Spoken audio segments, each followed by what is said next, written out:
अब आयो हेम्जाको रोड। अब यसमा म टेस्ट ड्राइभ गर्नेछु कतिसम्म जाँदो रहेछ है।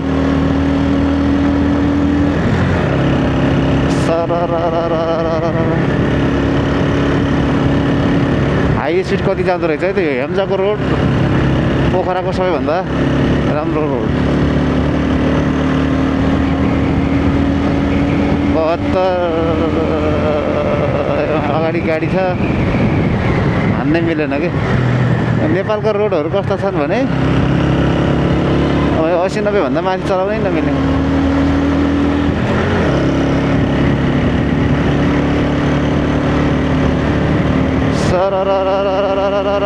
अब जान्छ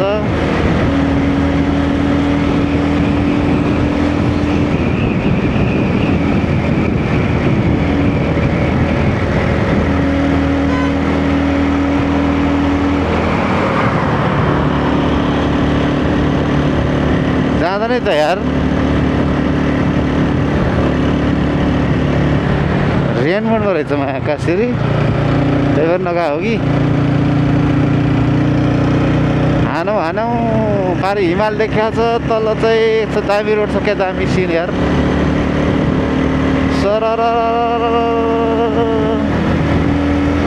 यो मुलाले डिस्टर्ब गरेको छ अगाडिकोले।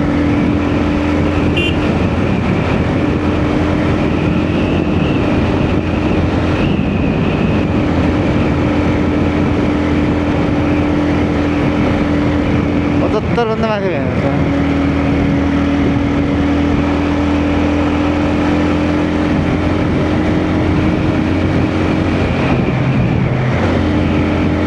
यसमा चाहिँ यो बाइकमा चाहिँ एउटा कमी के छ भने 5 गियर मात्रै छ। अब यस्तो यसमा चाहिँ अलि गियर धेरै भयो हुन्थ्यो भन्ने चाहिँ फिल हुन्छ। एउटा कमी चाहिँ त्यो हो। तर नेपालको रोडमा चाहिँ ठिकै पनि हो। हामी अब 80-90 भन्दा माथि कुदाउने खालको रोडै छैन। अब यस्तो घुम्ती आउँछ, के आउँछ, खाल्डाखुल्डी आउँछ, यस्तै हो। यसलाई चाहिँ हामी कुदाउँछौँ हाईमा।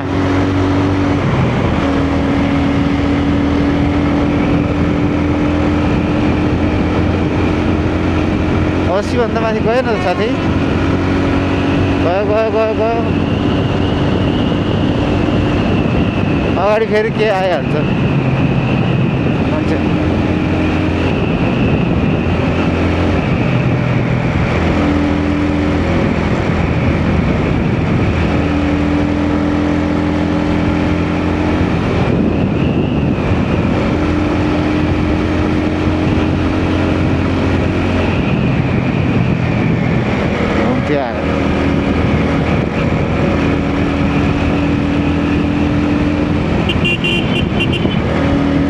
साइड जा।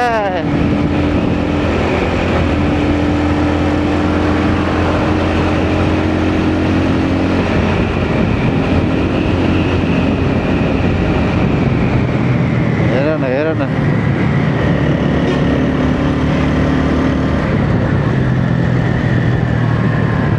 मान्छेहरू त्यतै छ, के छ के। यही हो सबैभन्दा बेस्ट रोड भने। यही रोडमा त हामी 80 भन्दा 90, 80-90 भन्दा माथि जाने चान्सेस छैन। किनभने मान्छे आउँछ, कता के हुन्छ, बजार छ भने। अरू रोडहरू त छँदै छैन।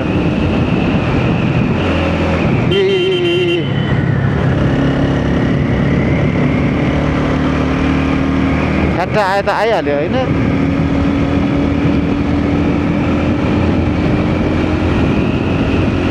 अब चाहिँ कुदाउँ त।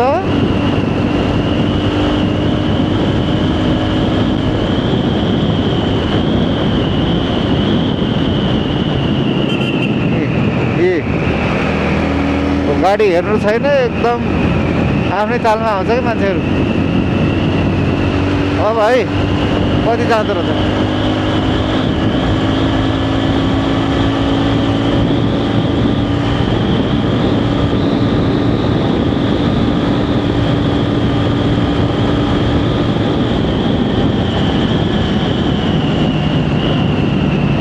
मान्छे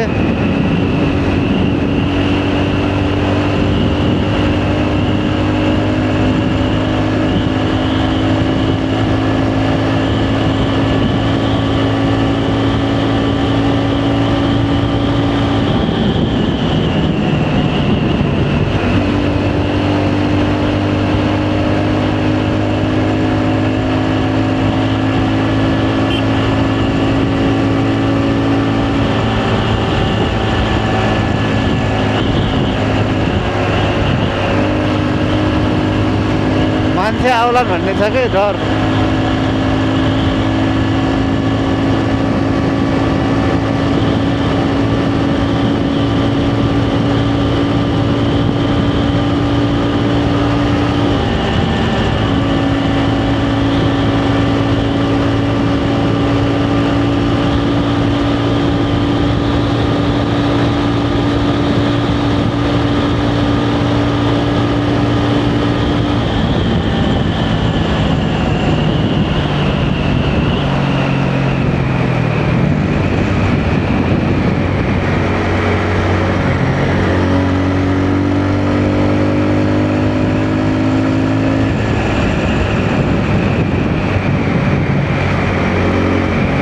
उल्टामै गाडी चलाउँछ यार।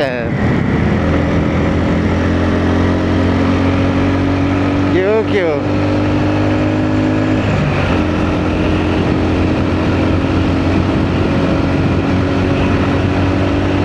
यो चाहिँ 100 105 भन्दा माथि गएर त यार।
फाइनल्ली हेम्जा रोड सकियो।